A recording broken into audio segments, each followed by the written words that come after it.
All right, now joining the It's 502 Somewhere podcast, we have someone who you may know her from her time on the Louisville Cardinals women's basketball team. She is, and there's a long list of these, all-time leader in points, rebounds, steals, points per games, field goals, etc., leading Louisville to play in the 2009 NCAA championship game. She was the number one pick of the 2009 WNBA draft, five-time WNBA All-Star, two-time scoring champion of the league, two-time Olympic gold medalist, and is now a director and filmmaker as well. Angel McCoughtry, how are you today? Good, good. How I'm you doing? I'm doing Thanks for good. having me. Thank you so much for joining. And first and foremost, for people who maybe don't know your background, could you tell us a little bit about your upbringing, where you're from, and life before basketball? Yeah, I'm from Baltimore, Maryland.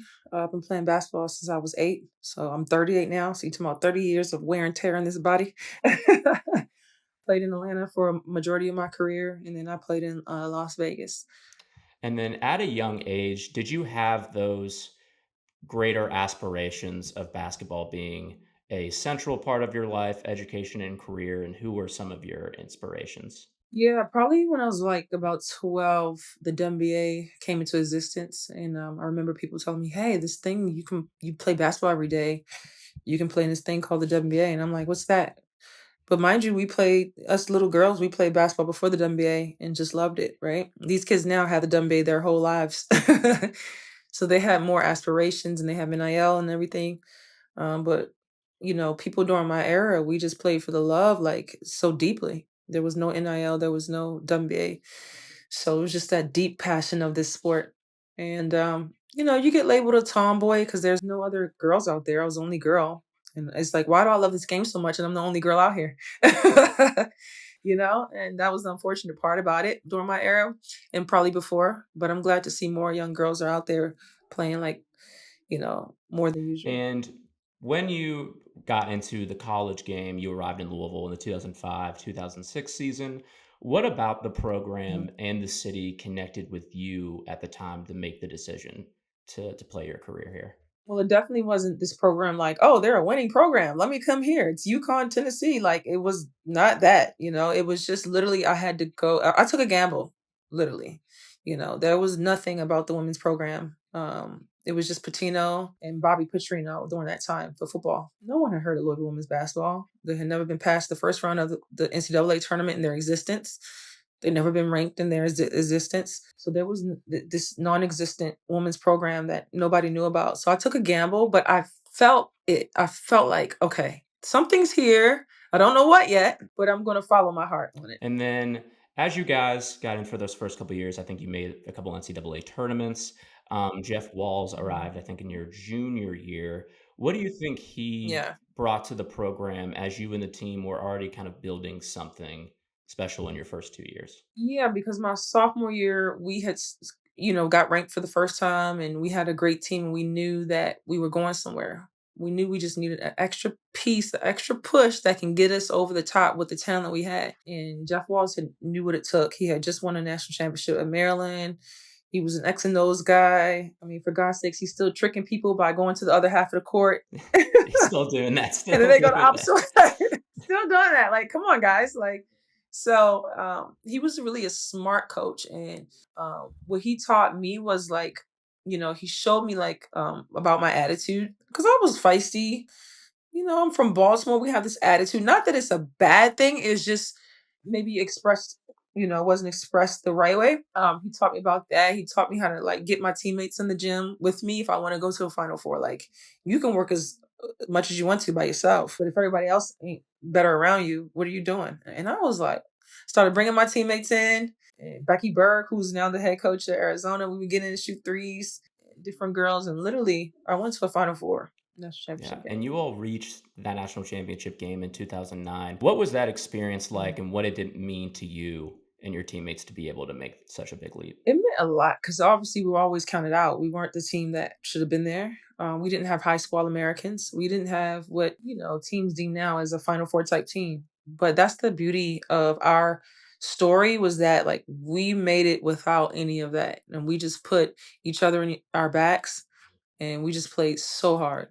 That's what we did. We showed up. Absolutely. And you all, you have represented the city of Louisville incredibly since your time in 2009 up until now. And since you graduated in 2009, what about the city and the fan base do you think sets it apart and makes it special for you? I remember somebody telling me it could have been a coach or someone was like, "Yeah, after a couple years, they're gonna forget about you." And I was like, "Wow, they don't forget." Fans, they don't forget. They're gonna love you forever. Louisville will always love us. They will always remember. Every time I go back, thank you. They always say, "Thank you for the house you built." That's all I hear, and it just makes me feel so good that Louisville remembers. Maybe the new generation may not know who I am as a basketball player. So they're all on my case about different stuff. But Louisville, they don't Yeah, forget. absolutely. And you were eventually drafted number one overall in the '09 WNBA draft. What was the initial feeling like in making that transition from the college game to the professional game? It was first of all the best feeling ever to be number one because all the talent that was out. Like my draft class wasn't easy. It was a very hard draft class.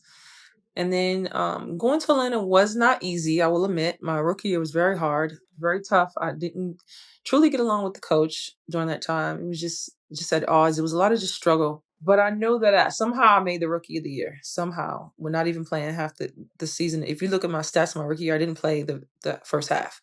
How you win rookie of the year playing one half of the season, I don't know, but I did. And then in the WNBA, you had a prolific career winning Rookie of the Year and then reaching the WNBA Finals in your next season, and then three other finals appearances after that. Have you been able to reflect on that success and being part of the league at a time where you're helping continue building the foundation that has led up to what the NBA is becoming now? I feel like I should reflect on it more. In my mind, it's like you should have four Yeah. rings. So I don't really reflect on it because I'm like, I should have won a championship. But I think as I get older now, I'm starting to really look back and reflect now that the game I have not been on the court playing. You start to reflect like, maybe I was pretty good. Maybe, this was an awesome career. Even though in your mind, when you're playing, you're like, I'm chasing this ring. I'm chasing this ring. But as I get older, I do start to reflect more on what has happened. And it's a And blessing. you not only represented Louisville and your hometown and the different cities you played in the WNBA, but also the country in the Olympics, winning two gold medals with the U.S. women's team in 2012 and 2016. What was it being like being a part of something on such a global stage? And what was special about the team and the players? Because I feel like with an Olympic team, there's almost a different kind of bond. It's a different bond, and it's truly a bond because you have to find a way to put your pride down because there's all these superstars, right? And how do we all just put our pride down and just play for each other? And that's the beauty of being an Olympian. Like, it's the best players in the world, and to play other countries is really cool. Like just to hear them talking Chinese while they're playing, you don't understand what they're saying, or just Russian or something. That's so cool. And I just to the pride of being USA. I know a lot of people may take us for granted because we win so much, but these teams want to beat us so bad, and they would love to have a gold medal. And it's just an honor to be not only an Olympian but on such a great team that the USA produces so many great athletes that all deserve the recognition that for all the hard work they put in. And then outside of your career, especially globally, locally, internationally, you have also given back to the community. I know one example of this. You helped Angel Reese with the Angels Academy camp in both of your hometowns of Baltimore. What about Mm. hosting these kinds of camps or just different events throughout the community make them meaningful not just to you personally, but also for the younger community? It's always good to give back. I remember as a kid, I just didn't have WNBA players around. The Mystics that came, but I didn't get to be able to be around them face to face as a kid, right? And I remember the first WNBA player I met was like Deanna Nolan. And she's in, I don't know if we were in McDonald's or something. I'm like, oh my God. And she's kind of looking at me like I'm crazy. I'm like, oh, my God. And, they weren't around. I didn't get to see, Baltimore didn't really have a team, but, even with DC, I just didn't see it. But now these young girls can be around us. They can feel the energy and feel what it's like and what it takes. So that's the important part. Even going to Africa with the kids is like they don't even believe I'm coming because it's like so surreal to them, and like them just learning, like teaching them it's not about your environment. You can make it wherever you're from. It's just your mentality. So that's the beauty of I wish the blogs would post more of that Mhm. than Yeah, yeah. BS, but that's the world we live in. But you continue to just do good and let that override. And, off the court, one thing you've been doing recently, and I think why you're overseas right now, you've been showcasing your creativity off the court. You're in London for the premiere of your upcoming short film, Bygones, is what it's Mhm. called. I also Uh-huh. saw you were at the premiere of the F1 movie that came out.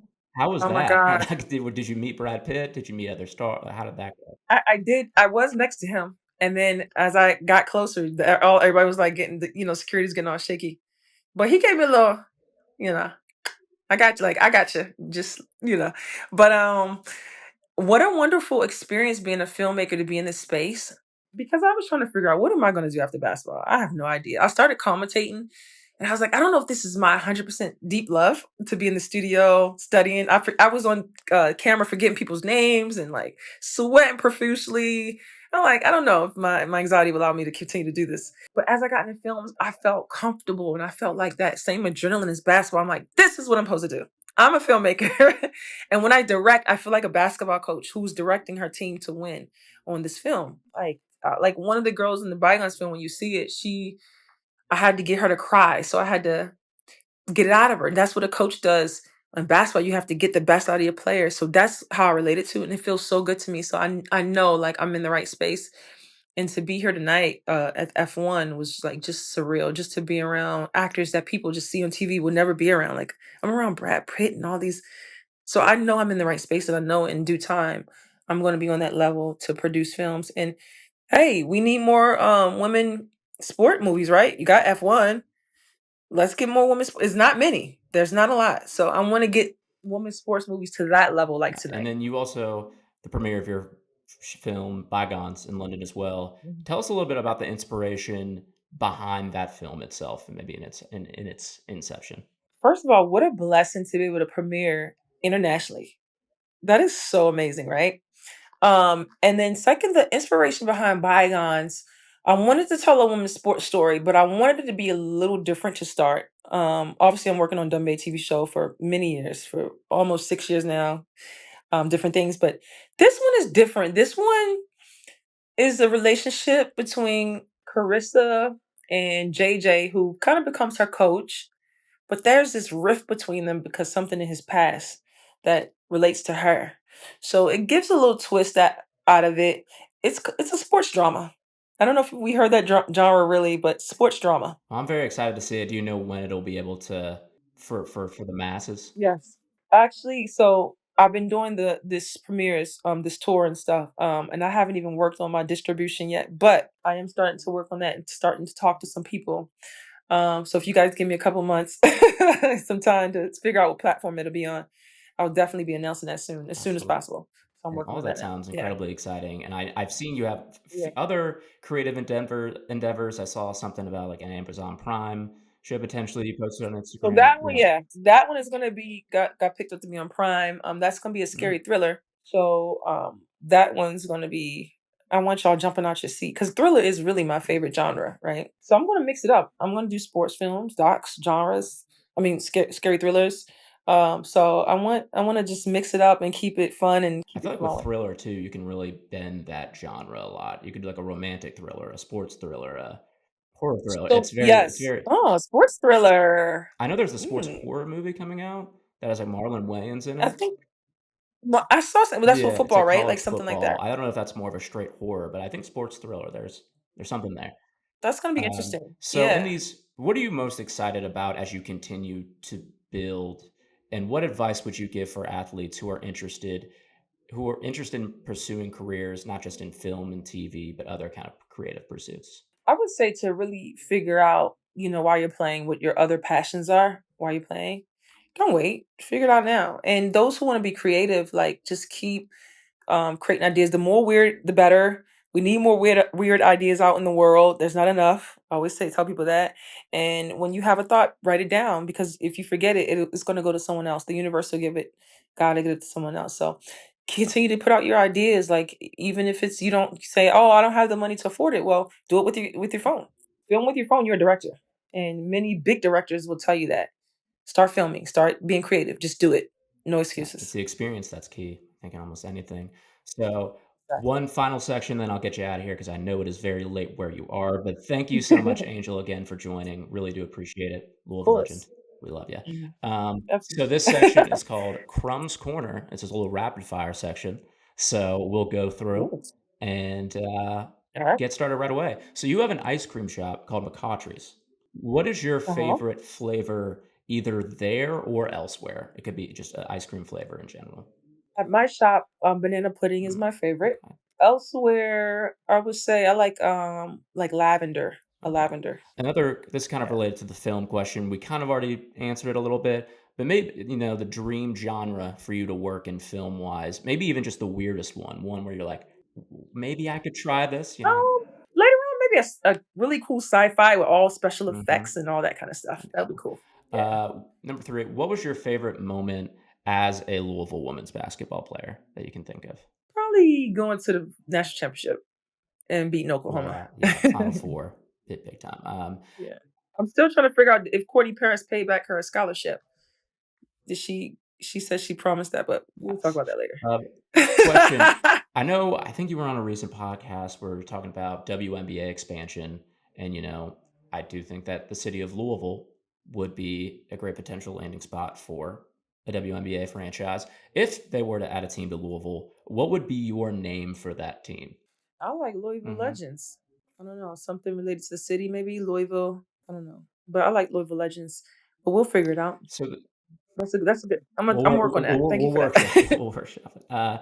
So the soundtracks I was looking through the soundtrack to Bygones, and it features, I think, some of your own music that you've made, is that correct? Yes. Yeah. So Mhm. and you've been also getting into dabbling into musically, so if you got to collaborate with any artist musically for any type of songs, who would it be?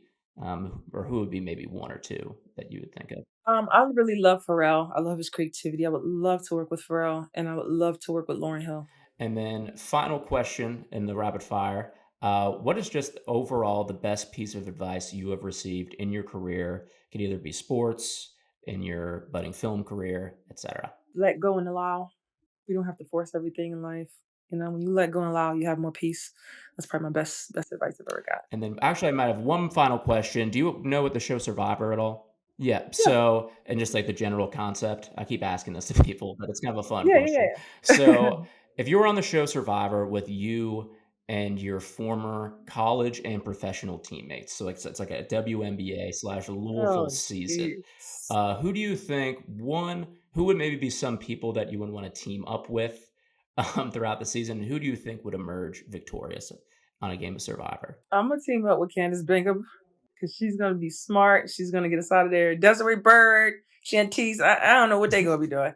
Um, Maybe Becky Burke might help figure us out. You know what I'm saying? I think she'll figure us out. But the rest of them, I don't know, child. Oh my gosh. If it was all WNBA players, who do you think would be like the clear number one?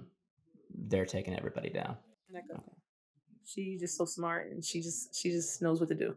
Perfect, perfect. She Yeah, can survive. she could survive. She would survive. She would She would survive. survive. So yeah, So, Angel, thank you so much for joining the show. I really appreciate you taking the time, of especially course. overseas, very late at night, talking about your history with the city of Louisville, your basketball career, time in the Olympics, your time in the film industry, and answering my dumb questions at the end of the pod. So, I really do appreciate it, and thank you so much for joining the show. Absolutely. Absolutely. Let's do it Absolutely. again. And Sounds good. then before All I right. go, just want to let you all know it's 502 somewhere. Catch you later, guys.